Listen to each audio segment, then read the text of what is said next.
UFC Paris is this Saturday, and we have 14 fights on the card. It's going to be a long night, but I am really looking forward to this card. There's a lot of fun fights on this card. So let me know in the comments if you have any bets locked in. I already have a couple myself, and there's a lot more that I'm waiting. That some of these lines are growing. Some of these props are still dropping on a lot of these books. So leave a like on the video, click subscribe. Let me know your favorite underdog in the comments. And don't forget to turn those post notifications on. We got Wager Wars coming out tomorrow, so don't miss it. It's going to be live tomorrow night. If you do, go to the live tab of my channel, and you can check it out. Let's get into this card, man, because we have no time to waste. Got a long card. We're going to start it off with Balaji Oki taking on Chris Duncan. This is going to be a fun fight, man. Honestly, I like both these guys. Chris Duncan obviously lost his last fight, but it was to Manuel Torres in the first round. That's how Torres wins fights. So, if you're going to lose to somebody, that's not a really horrible look. But Oki's been on a hell of a run. This dude is pretty big for the weight class for sure. I mean, they size up pretty well, but, I actually saw a picture of him and Ion Cutelaba. And, man, I know Cutelaba's not the biggest middleweight, but 205 or middleweight 205. I mean, he's fought both, but that Oki looked pretty big compared to him. But in this fight, I think Oki, this is gonna be whoever comes forward, and I do feel like Oki is probably gonna be the one that I can trust to. I know Duncan's gonna be trying to make it into a brawl. Who knows? Maybe we have seen him come in and wrestle a little bit. I just think it's gonna be tough for him to really wrestle Oki consistently and win 2 rounds that way. I think honestly his best chance is just to knock Oki out, and I don't know, man. I think Oki's pretty well rounded. I think he's the bigger guy, stronger guy. I do think Duncan probably could take him down, but I just don't think he can out wrestle him for 15 minutes or at least 10 of them. And I think at some point Oki's probably gonna crack him. I didn't really see any props that were really sticking out. Maybe the under 2.5, because I do think someone gets knocked out here. I'm going to say it's going to be Duncan. I think Oki does also have a little bit of a durability upside, probably a little bit better cardio. That could be a little tested. Maybe if somebody really could wrestle Oki, we could see him gas out a little bit more. But, I feel like he's coming in a really good shape. Probably catches Duncan with something, maybe second round. So I'm going to take Oki by knockout. No bet on this fight. Plenty of fights to bet on, and I think I'm just going to be watching that one. But the under does stick out a little bit. Next up, we got Nora Cornolle taking on Jacqueline Calvacanti. This is actually a rematch. It was Nora Cornolle's, I think it was her first fight.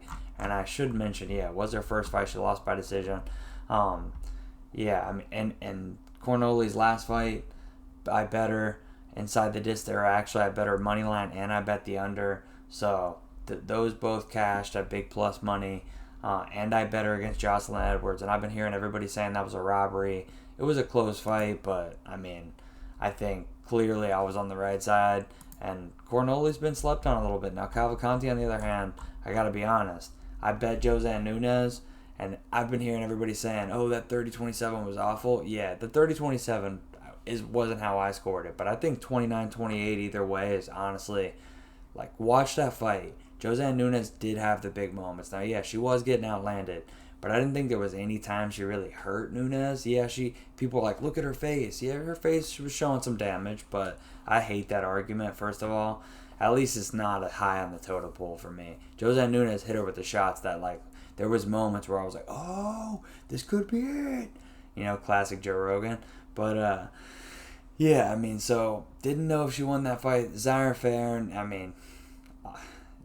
I don't have anything nice to say, so I'll just not say anything. But, it's not like she's fought great competition, honestly. And Cornolle, I actually think probably has fought the better girls.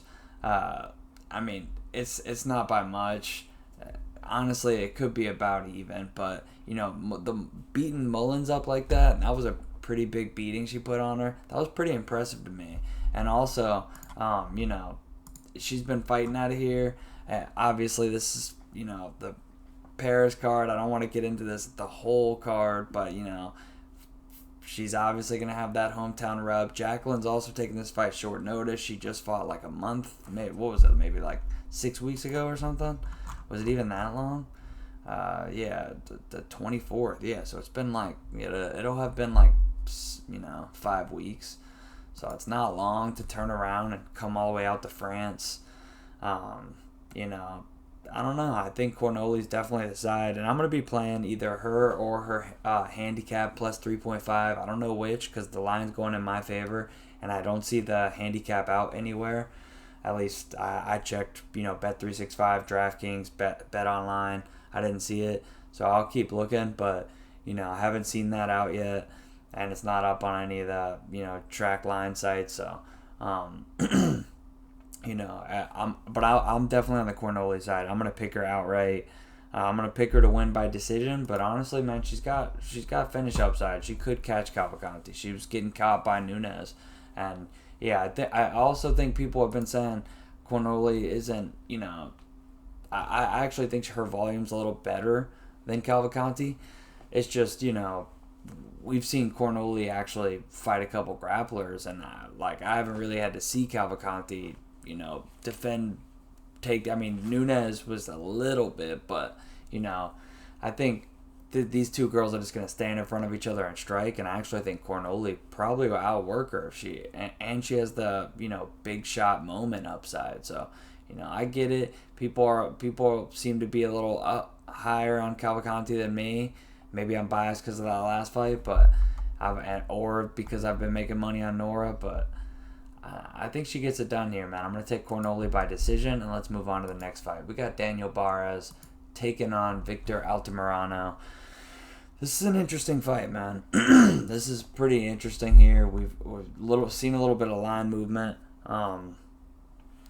Altamirano's been the underdog the whole time, but today he switched to the favorite.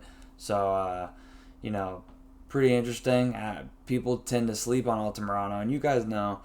Speaking of biasness, I am an Altamirano fan. He just got an awkward herky jerky style, and I had him bet pretty heavy in that Felipe Dos Santos fight. He took him down like 9 times, and they didn't give him the decision. I thought he won, and I'm not just because he had control. I don't know. So I heard most people think he won, but I heard some people saying he didn't.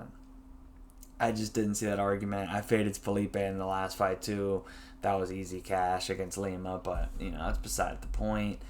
Altamirano fights close. Tim Elliott's a beast, man. He's so much better than that record. Benicio Salvador, okay, hey, got it done. I'm not saying that was the greatest winner, or Lacerda, but Carlos Hernandez pretty tough. It was a split. They had that fight in common. None of these fights will blow your hair back, and they are pretty close. But I will say, UFC experience. Everybody's like, oh, Daniel Barra is this new guy.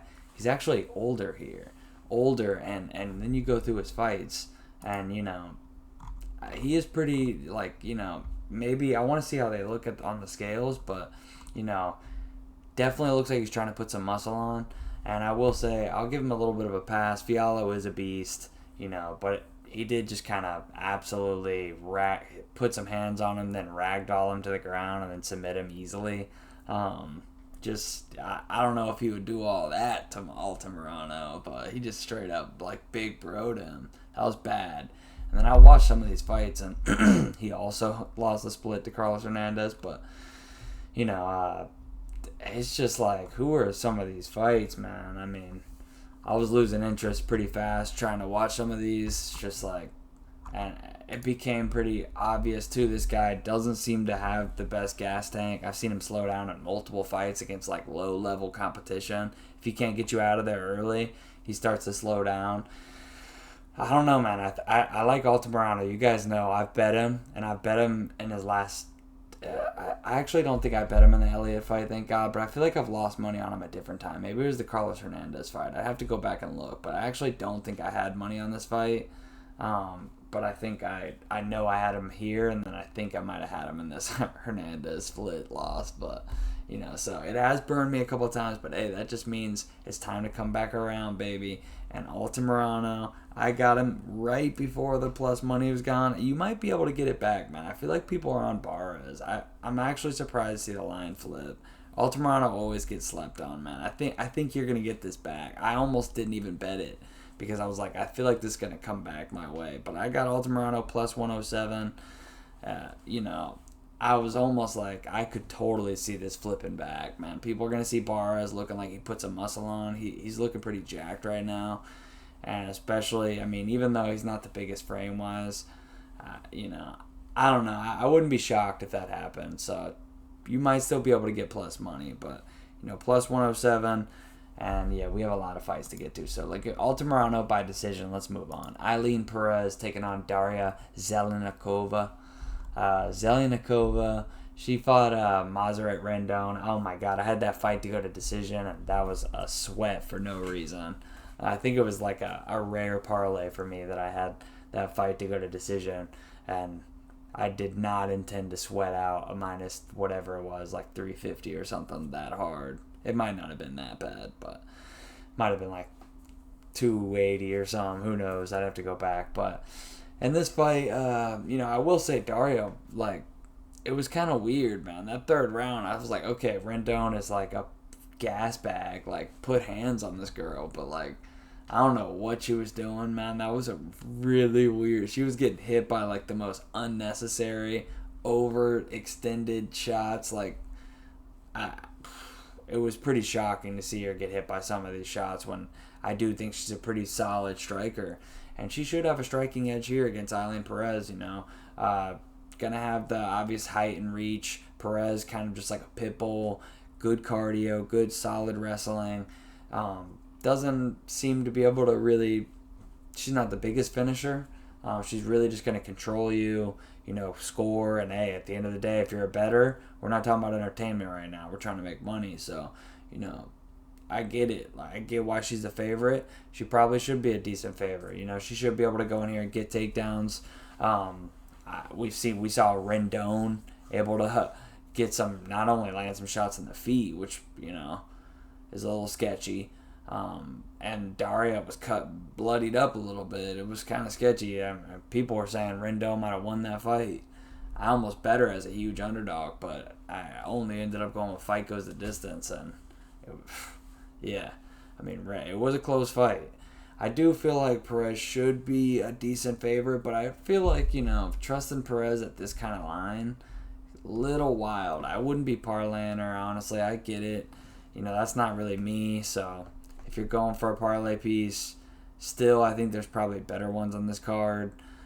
Because honestly, also, you know, just saying, not trying to touch on this too much, but Darya is kind of her second home is France. You know, she's been fighting out of there for a while, so, you know, she's probably going to have a decent amount of, like, fans behind her. She's going to be the one, like, trying to throw shots in the feet, trying to do damage. Perez is probably just going to be trying to control her up against the cage, throw her down, so... Could definitely see a damage control type decision and her edging it. So I also had written down the handicap for this one potentially. The Z by decision, Zelenikova by decision, or the handicap. I definitely wouldn't... You guys know me. I'm not really a parlay guy though. So, you know, if you're looking to do that and you want to throw Perez in there, that's on you. I do think she should win, but I would be more looking for a handicap or... her by decision, money line. We'll check back in with that later on in the week. Let's move on, though, to fight number 5. Taylor Lapilus taking on Vince Morales. And if you made it this far, drop a like on the video. I appreciate it. Let me know what you guys think about a 14-fight card. Like, do you like these longer cards? I do, because especially after a week off. But this is going to be a fun fight, man. Taylor Lapilus, he's kind of been... He doesn't get the most hype because he's not the best finisher. He did put up a good fight here against Farid Basharat, I should say. He put an absolute beating on Cody Stamann in that last fight, though. And Stamann, you know, he's tough. Yeah, he's another guy who kind of gets slept on, and he doesn't have the most pretty record at this point, but, you know, tough dude, and Taylor Lapilus absolutely put an absolute beating on him. Vince Morales, this is his second time in the UFC. He got cut. Well, definitely didn't. I mean, at the same time, yeah, those losses weren't the greatest performance, but you know, both decision. He did get absolutely brutalized by Gutierrez. Some of y'all might remember this. This is when Gutierrez was first getting hyped up, and he destroyed him with leg kicks. It's like Gutierrez's like only TKO finish. Maybe he has one more. Yeah, I think that's like. Yeah, obviously. Oh yeah, duh, Frankie. And what am I talking about? Yeah, I guess he had two more. He's really been racking up a lot of decisions, even in his losses. But uh, I forgot about that, Frankie. Whew, that was brutal. I get why PTSD blocked that, but yeah. Anyways, Prince Morales pretty tough when he's not getting brutalized to the legs. Um, but he did go on a 5-fight win streak on the regional scene and beat Hunter Ezer, another UFC, I guess I can't really say vet. Well, yeah, vet. He went to the UFC. And pretty tough dude, honestly, and typically a decent enough grappler. So to, hit him with that front choke, I don't think it was a Peruvian neck tech because I watched it, but I don't know what that choke's called, to be honest.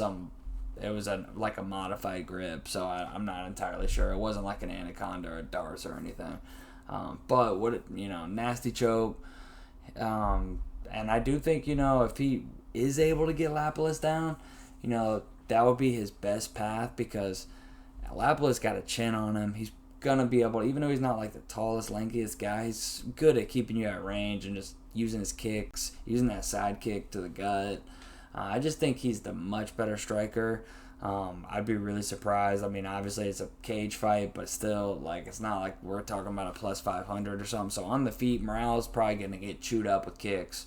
But, his best bet is definitely to use that wrestling, man. It's tough to say because we've been seeing it work, but, it's against a much lower level guy. Lapilus never been finished in his career. All of his losses by decision and, tough guys too. Been a tough guy who's just didn't have a ton of finishes or he'd have been in the UFC sooner. But I'm glad he's here. I do think he wins this fight. I think, at this point, I get the parlay boys going to be calling, but, Vince does get a takedown, Could get sketchy, but I do think Lapilus should be able to just win a decision here.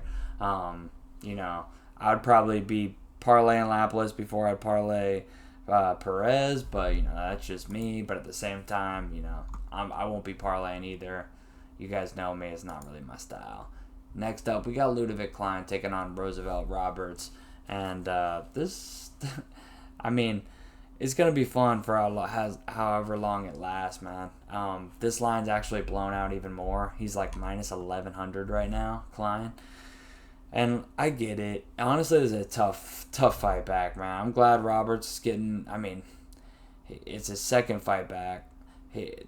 I forgot, man. Damn, I forgot that was his fight back. They give him Rebecca, who I get that now he's lost some stock. That was still a really tough friggin' ask.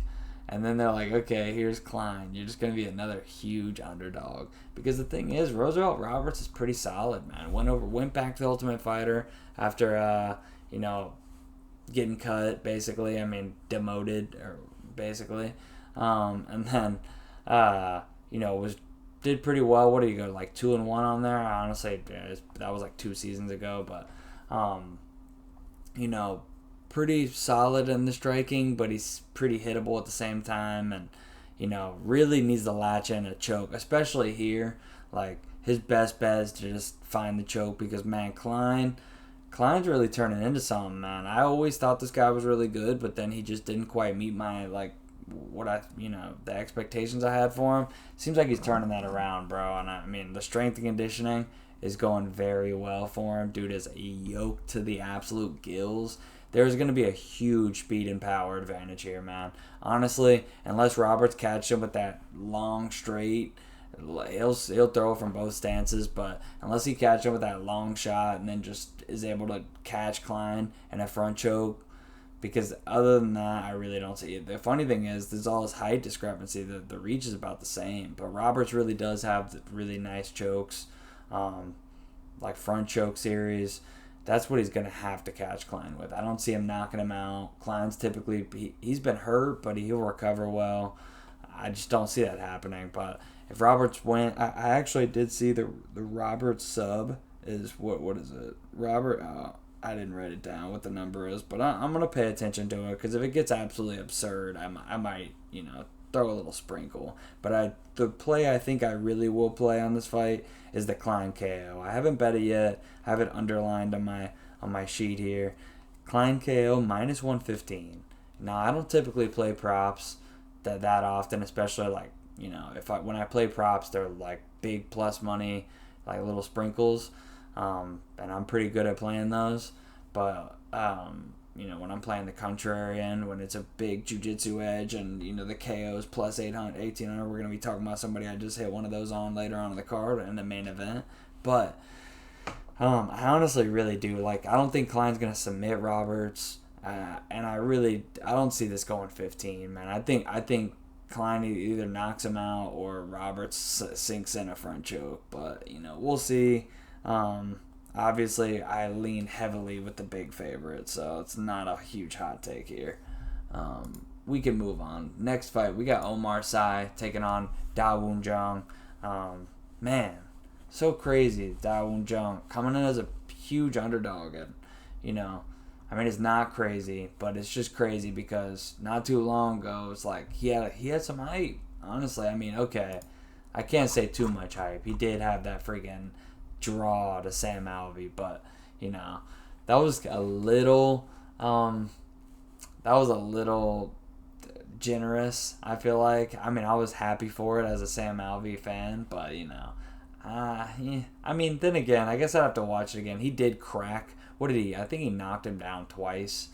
It was like Dawoon was won like 9 minutes of the first two rounds, and then just got cracked in both. But hey, that's part of the fight game, and we've seen him get hurt. He got knocked out by Jacoby, and since then it's been a little bit of a downswing. But then again, I'll give him a pass for the Olberg fight.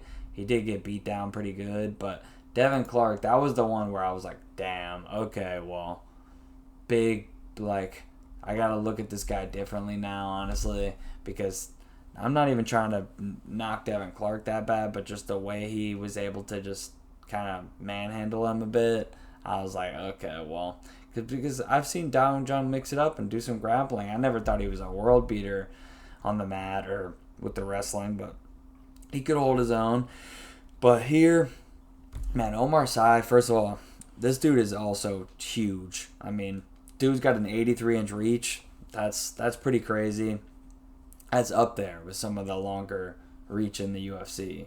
I don't typically touch on that too often, but just kind of crazy when it's that out, when it's that absurd. But he's obviously a big favorite for a reason. He's the one of France's guys right now. They're trying to build him 10-0, sparkly record. And honestly, man, this dude's pretty legit, pretty versatile. You go through his wins. Yeah, it's not the most high-level guys, but honestly, like, not the worst. The first guys were, okay, yeah, they're inexperienced, so was he. But, took a decent step up over to KSW, fought a couple decently tough guys over there. And what is this, King of Fight, or what? I can't remember. But this fight, absolutely dominated this dude. And then Tuco, yeah, that was a short notice replacement, but hey, he did doing what he was supposed to, and it's tough. You guys know me. Again, I'm not a big parlay guy, so I won't be looking to bet the minus 500 favorite here. But I do think he should win. But I do think this line's probably a bit wide. Now, I personally would probably line this like minus 300, minus 350. So it is a little tempting. It's just, man, honestly, I gotta know where Jung's head is even at. So maybe, I guess I kind of get it, but I don't think I want to put my hard-earned money on Jung unless this line gets crazy, because I honestly think he's been a little bit mentally broken at this point. He hasn't looked the same in these last two, and maybe he knew he was up against it in the Olberg fight, but even during the Devin fight, I was just like waiting for him to get something going, and it never happened. So I don't know if something's different, something's happening, but he doesn't look the same, man. So I got Sy. I think he probably gets a finish, either ground and pound or submission, but I think he's going to take him down and out-wrestle this guy. Not that he can't hang with him on the feet, but I don't think that's the smart path. Speaking of which, the Jung KO is plus 980. I might play that. I know I just said all that, but if he wins, it's going to be a KO. So don't get me wrong, I got Sy, but if you're getting me damn near 10-1 on what I think is Jung's probably only path to victory, Because I don't see him winning a decision, man. I don't. And I don't see him submitting Sai. That ain't happening unless Sai completely gasses, and I don't have info to make me believe that's going to happen. So, especially the way Jung fights. So, yeah, give me Sai. I'm going to take him probably TKO, ground and pound. But I am looking at that Jung by knockout, man. I wouldn't hate the under in that fight either. I'm going to be paying attention to props as we go into the week. So, don't worry. I'll drop another prop video, quick picks, prop, favorite bets, you guys know. But we move on. Ian Cutelaba taking on Ivan Erslan. And I do have another bet on this fight. Yeah, man. This fight, I think this line's going to be jumping all over the place, but I just took Erslan. It's plus 100. I thought about waiting. I might end up regretting taking it because I could see people, making this line a little bit wider. Maybe it seems like there's some steam coming in on Cutelaba. And, hey, I'm out. I'm out on Cutelaba, man. I'm out. And the thing is, I looked into this fight because I was like, all right, I don't know much about this guy. Let me look into him. All I had seen is some highlights. Watched, and I got to say I was impressed. First of all, he's going to be the bigger guy. He looks like the more natural light heavyweight. Cutelaba's talked about, he wants to fight at middleweight, but, who knows if they're talking to maybe paying him a decent little bit to come out here and fight this new guy, new prospect, this KSW prospect. And I like KSW. I really like that promotion. So I know I had seen one of these fights. I think it was actually this Rafael fight I watched live. But other than that, I had to go back and watch the tape because I hadn't seen a lot of this guy. And I was impressed, man. This guy, dangerous with the striking. Definitely more of a striker, but doesn't seem complete fish on the ground. I'm not, I don't really care about this. Like, he's got this one submission against some complete schlub. But, hey, it was like his 6th fight. And, mostly just a striker. And Cutelaba probably could take him down, but if he does, it's going to be early. And if he wrestles too much, he's going to gas. And if he comes in all overly patient, like we've seen him try a couple times, then he's just going to get knocked out. I'm out on Cutelaba, man. I like him. He's entertaining. And I heard somebody saying, like, oh, I hope this guy gets cut. Not me. No, I'm out on him as a bettor. I love this guy, watching him as for entertainment. And I mean, yeah, 1-4 is tough. The Tanner Boser knockout might have been a little early of a stoppage. I bet Lens, and I've never been a Lens guy, and I still bet him on the money line there. And he's fought some tough guys, to be honest. He definitely does have the obvious UFC and experience advantage. I mean, UFC, obviously, it's not even close. What, he's got, like 12 UFC fights or something? But it might even be more than that. It's close to 15. And this is Erslan's debut, and you guys know I'm never somebody who bets debut fighters that often. But he's got some experience, and man, he knows how to win. And Cutelaba just hasn't been. And honestly, I don't think he has the durability Ivan has. I think Ivan's got more momentum. Yeah, he's got a couple losses recently, but those are tough guys, man. He's not fighting scrubs. So he's fighting the best guys over there in KSW. So I think Ivan knocks Ian Cutelaba out. I'm going to say probably the first round, man. Cutelaba's going to be going crazy for the takedowns. If he comes in with that crazy patient game plan, he's getting knocked out at the end of the second. But I think Ivan knocks him out. I played his money line at even money plus 100, and we move on. Next fight, we got Fares Ziam taking on Matt Frevola. And look, I'm trying to take this fight with a grain of salt. You guys need to take this fight with a grain of salt because look, I've never been a big Ziam guy. I just haven't, and I am a Matt Frevola fan. All right, Matt Frevola, hey, is over there getting some good work in with Marab and the Longo boys, Longo Weidman. So Longo Sarah that is, but not the only gym he trains at. He's got his home gym, but, get some good work out there for fight camps. And I don't care too much about the BSD knockout. BSD, just the way he fights in the first round, is just like, we're going to get into him more. But, hey, Frevola was taking him down a couple times. And I do think, you guys know I don't put too much stock in interviews, but, sometimes you got to listen a little bit. And Frevola has been talking about, like, I'm going to wrestle this kid. Like, I'm going to get back to my wrestling ways. And honestly, I believe him because he hasn't lied. You know, like, he doesn't say that stuff typically. He'll usually say, I'm going to go in there and throw hands. And then he goes in there and throws hands. But he knows he's not dumb. He's got a good camp and good coaches around him. And he's 34, man. It ain't time to play around. So he knows he needs to get this dub. He's coming off a loss, too. He's not going to go in there and fight dumb. I know people are like, oh, you're going to trust him to? Yes, I'm going to trust him to wrestle, man. That's what we do. We're taking bets at the end of the day, man. And none of this guaranteed. And you're giving me plus money on a guy that I think is the more well-rounded fighter. Don't get me wrong. I like Ziam. Well, no, I really don't as a fighter. He seems like a nice guy. But, in the cage, kind of just, he's so willing to just chip away and, he maybe if he lands the perfect shot, he could be. Frevola has been knocked out a couple times, but I mean, dude's got 5 wins in the UFC, all by decision. I didn't think he won that Puelas fight. It was really close, and I had that fight to go to decision. And it was sweating. I was sweating out, but that was in Mexico City too. And getting taken down by Puelas in the 3rd round, that's tough. Puelas can't wrestle, period, and he took him down like 7 times. I think it was 7 or 8. That's insane. Honestly, and then who else was wrestling them? Madge took him down a couple times and beat him. Terrence McKinney took him down and just choked him out immediately. I think Jamie Malarkey took him down a couple times too. It's like, yeah, he did win that fight, but none of these other guys can wrestle at all. So yeah, I mean, I think Matt Frevola is the best wrestler he's fought. If Claudio Puelas is taking you down 7 times, then all Matt has to do is not be the first one that you knocked out in 7 UFC fights. And, I mean, that could happen. That's his path, I think. Honestly, I think that's his path. If you're taking Ziam, I don't hate Ziam by knockout because I don't think, what is that line, honestly?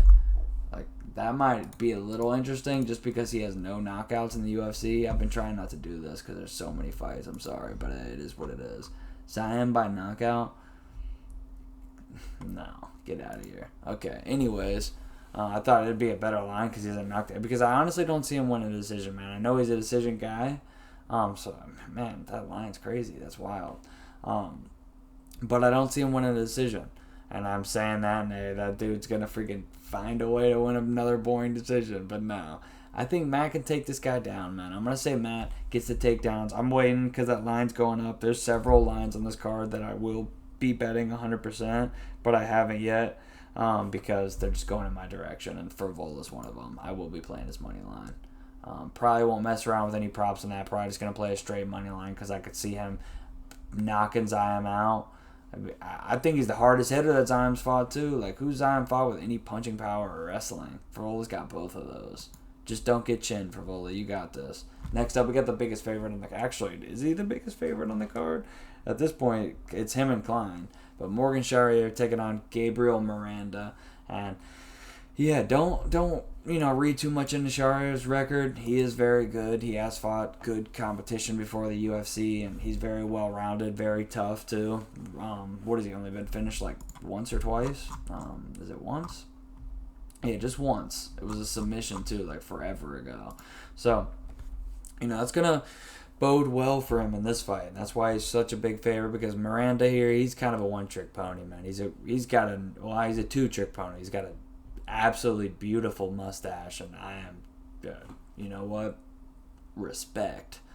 One day, man, if I could just get that curl. I actually had a curl like that at one point, but there was a time I let this grow like this freaking long. Like at one point it poked me in my eye, and I was like, that's a sign.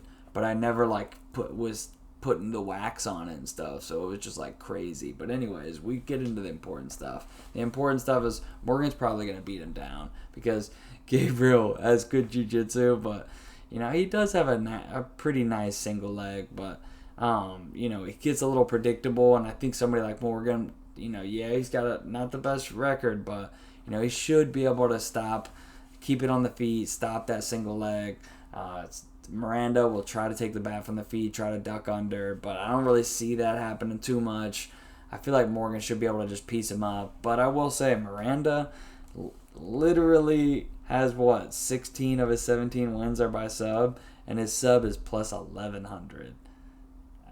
I mean, that's kind of calling my name a little bit because, don't get me wrong, Charriere should win, and he's only been finished / submitted one time, but, you know, he does find a way to lose fights sometimes, and Miranda's going to go out there and try to do his one thing, and 10 times Charriere has found a way to lose. So, you know, it is what it is. Charriere, I'm going to take him by TKO, but, you know, 1100. I'm gonna let that sit for a second. Let some books open it up because I might get even better. But we move on. Kevin Jousset taking on Brian Battle. This is a really interesting fight, man. Really fun fight. And I've kind of been a little back and forth in this fight because on one hand I'm really high on Brian Battle. Both these guys, you know, size up well. First of all, both 31-30, 6'1", 6'2". I kind of want to see that checked at the weigh-ins, but the reach is pretty similar. Like, both train at good gyms. Well, obviously, Brian Battle, you know, his home gym, not nearly as known, but it seems like he's been getting in. I've been checking out his socials. He's getting in some high-level work at the same time. He's taking his career very serious. I mean, look at the body transformation he's made. Dude is in crazy shape right now. And Kevin Jousset, you know, I like this guy. Honestly, I think he's a little underrated. Well, it's not like this line's too crazy because then again, Brian Battle, you know, he's coming off a really good performance, and I feel like Jousset has been a little bit more low key. Brian Battle, it kind of blew up with that Angelosa performance. I had money on him. I can't remember. I think I though had him by decision, so it was still going to be a sweat because I'm not gonna lie, there was a chance he was going to get Lusa out of there. Lusa found a way out though, ironically enough, and got out of there because he was getting beat up bad. But in this fight, you know, I think it's going to be interesting because Brian Battle has been taken down. He also has been clipped and hurt. Jousset, you know, while I do think a path here would be to get on some wrestling, even though Brian Battle has shown some offensive wrestling himself, you know, he also got absolutely ragdolled by Hanat, and, you know, that was only a couple years ago, so your wrestling's only going to get so much better in that much time. And don't get me wrong, Hanat's legit, but, you know, Jousset is a legit grappler too, and people know him mostly as a kickboxer because he's at City Kickboxing, but this dude can wrestle, and, you know, I've seen him mix it up, and, you know, it'd be tough to submit Brian Battle, but, you know, just to get some takedowns, land some ground and pound, edge some rounds, I wouldn't put it past him. So, you know, I don't hate like the Cornolle fight or the Morales fight. The handicap on this kind of interesting. The only problem is this finish upside. You know, there's a decent chance that there could be a finish, so gets a little dicey playing handicaps when there's, you know, decent finish chances. And speaking of that, I think the under is at like plus 200. That's pretty interesting because you could see Jousset. You know, we've seen Battle get clipped. We've seen him get hurt. Could see Jousset clipping him, knocking him out. I could see Battle clipping Jousset and knocking him out, even though Jousset seems to have a little bit more of a tested chin. Even though he got finished, it was Jack Atlanta and it was a cut, and he did actually throw him around a little bit before that. You know, interesting fight. I could see Finn and Brian Battle, both guys could get a submission, even though Jousset has only got like one sub. Like, if he gets on top of him, he could find something. So could Brian Battle. So I don't hate that under. But other than that, I'm just going to watch as a fan, man. I think the line's about accurate. I'm going to go Brian Battle. I'm going to take him.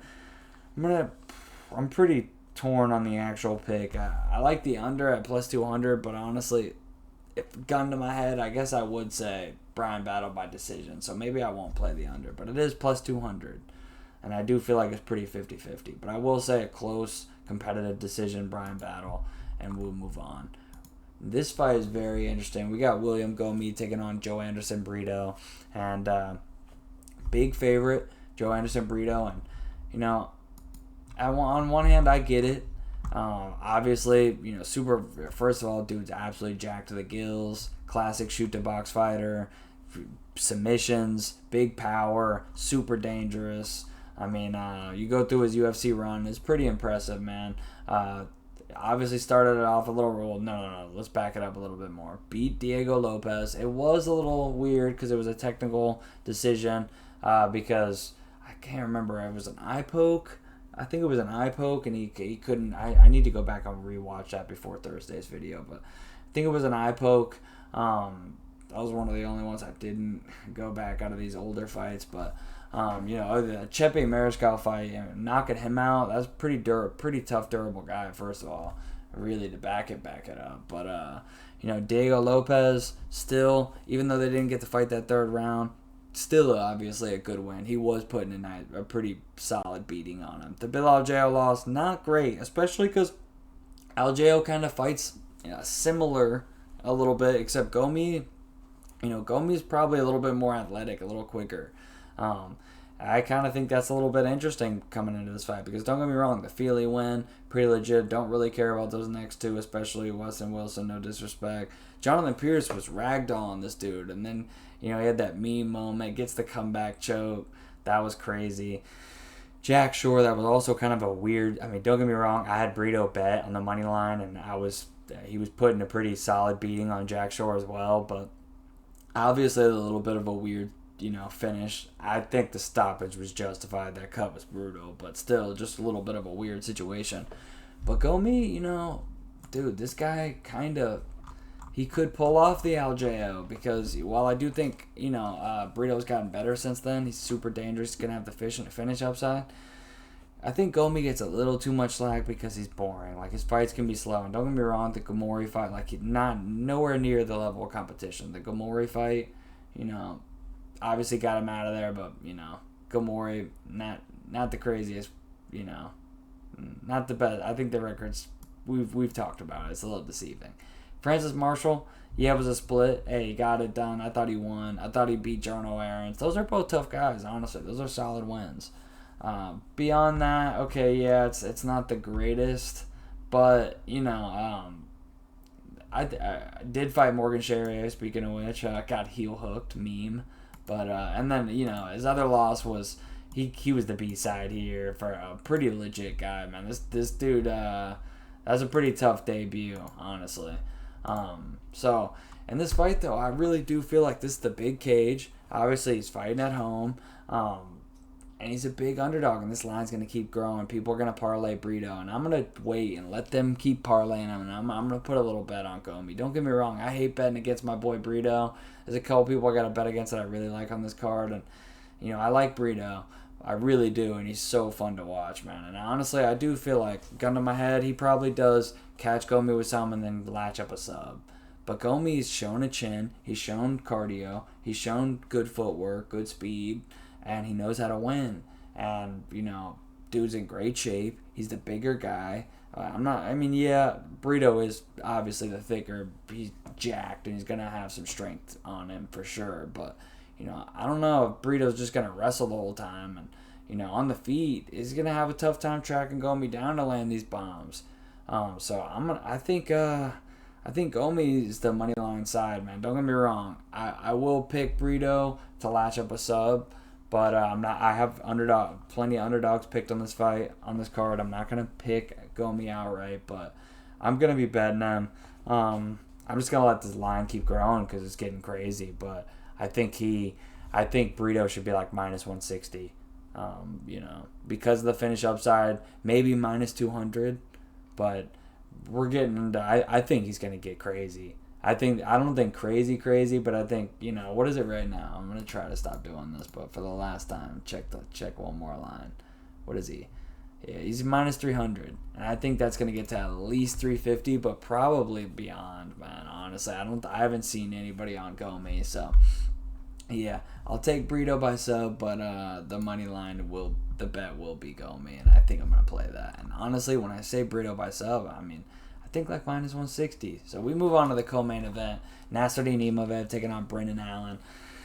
This could easily be the main event. It's just they think Imavov isn't as sellable as BSD, which is probably true, even coming off the loss. But Imavov is a beast, man. The winner of this fight's probably either getting a title fight definitely they're getting a title fight, depending on how everything shakes out. Like, obviously after the Strickland fight, I don't see really anything unless Pereira were to come down. Like, it should be either title fight or number one contender after this one. So, big fight. Honestly, big. Two guys that have been streaking. Obviously, Imavov had that loss to Strickland, but it was up a weight class. I think it was also short notice. The Chris Curtis fight, like, he was beating Chris Curtis up. He was putting a beating on him. I will say on the other side, I thought Chris Curtis beat Brendan Allen. Now, me and Chris Curtis had a little bit of a verbal scuffle over X the other day. It got a little brutal, but, still, I bet him in that Brendan Allen fight, so I am biased, but I thought he won live. Now, I will say the 5th round, I think that leg injury, that knee injury cost him, and the judges took that into effect. It just looked so bad to end the fight, especially to end the round. Like, it's just bad. So it's tough luck. Tough luck for me, too, on that bet. But, Imavov's going to have a striking advantage, but Brendan Allen's striking has gotten a lot better. But it's just, I don't think it's on the level of Imavov. But, obviously, Allen, his wrestling's been improving a ton, too. So if he can get Imavov down, we've seen Imavov get taken down. We've seen him get out-grappled. So I see a path for Allen. I think it didn't seem like he was super happy to take this fight, to be honest. And I think that is for a reason, man. I think Imavov is a tough fight, especially 3 rounds. If it was 5 rounds, I think it would help Allen. Not that I don't think his gas tank is like the greatest, but I do think it's better than Imavov's, especially if he can wrestle. And it gives him longer to find that sub. But, I feel like Imavov should be able to, just land the better shots. I'm really into this fight as a fan, but I'm not really into betting it because I do think the line's about what I think it should be. Low 2s for Imavov, like 200 to 220 or something like that probably. I don't know. I mean, yeah, that's right about what it is right now, and that's probably about what I think it should be. If it was 5 rounds or, I don't know. I think Imavov's getting a lot better. Both these guys are young, obviously have momentum. I mean, you could argue Allen, obviously. I mean, yeah, he does have more momentum, but, I think Imavov showed a lot in these last couple of fights and a lot of growth, and I think he can keep it upright for the most part, land the better shots, either win a decision or catch Allen and KO him. And I actually think I will go with the KO. I'm pretty torn on that. But I think he clips Allen with something, man. I think Allen could get a takedown or 2, but at some point he's going to get clipped. And maybe that'll just be a knockdown that results in, a big moment that loses him the decision, or he'll get knocked out. But I'm going to take Imavov by KO, and we'll move on to the main event. I don't think I'll be betting. I do kind of like that fight to not go to decision is minus 105. And I should also say Gomis by KO is 11-1. The way Brito fights, I'm just saying, I don't hate that. We'll talk more about it at the end. Hanato Moicano taking on BSD in this main event. If you made it this far, man, like the video. I know we went a little long, but it's 14 fights, and I'm hyped for this card. So it's late for me, but I stayed up to knock this out for you guys before it gets too late in the week. I'm really into this fight, man. I'm really into this fight. You could argue the co-main should be the main, but, this is a great fight still. And BSD coming up that loss to Dustin Poirier. I bet Dustin Poirier is a big underdog. I loved it. But, BSD, he's obviously super tough. He kind of did make a name for himself getting thumped up, but it was at 170. And Zaleski's super tough, dude. Since then, he's been on a nice run. But I got to say, we were talking about Miranda earlier, a little bit of a one-trick pony. That's my boy, the Green Mask. Hope he gets another shot. Young dude, but, it's a tough matchup for him. And then Ismail Bonfim, decent win. Thiago Moises really, that was probably his most impressive win to me. Even though the Frevola knockout was sick, it was, he was getting taken down. He had a nice butterfly sweep and had a nice head kick, but, that was a little wild, high variance. The Thiago Moises beatdown was more impressive to me. It's just, in this fight, it is 5 rounds. And Moicano, I know he's been chinned a couple times, but let's look at who he's been getting knocked out by. At featherweight, he got knocked out by Jose Aldo and Chan Sung Jung. Probably shouldn't have been making that weight cut, and those are 2 knockout artists. Came up to 55, and his one time getting knocked out was Rafael Fiziev. Like, come on, man. One of the most dangerous strikers in the division. Maybe, he's up there, like, top 3 for sure. Took that fight on less than a week's notice. Won the last round. Maybe RDA took his foot off the pedal a little bit. He does slow down sometimes, but hey, still, he's a friggin' unit. It was also 160. So, RDA is a big. He's not the biggest 170er, but at 160, he definitely had some size on him, especially because he actually got to cut weight instead of just BS last second weight cut. And speaking of earlier, this was the fight I was talking about where I bet him by knockout over Jalen Turner for the exact reason. And it went exactly how I said. I said Jalen Turner was going to hurt him with shots early, gas out. Moicano was going to get on top of him, and it was going to be an attrition knockout. That's why you take those big plus money when it's like a big grappling advantage, and they're like, oh, it's going to be a sub. There's always that chance that they just, get that TKO, ref stoppage, just like that, an exhaustion thing.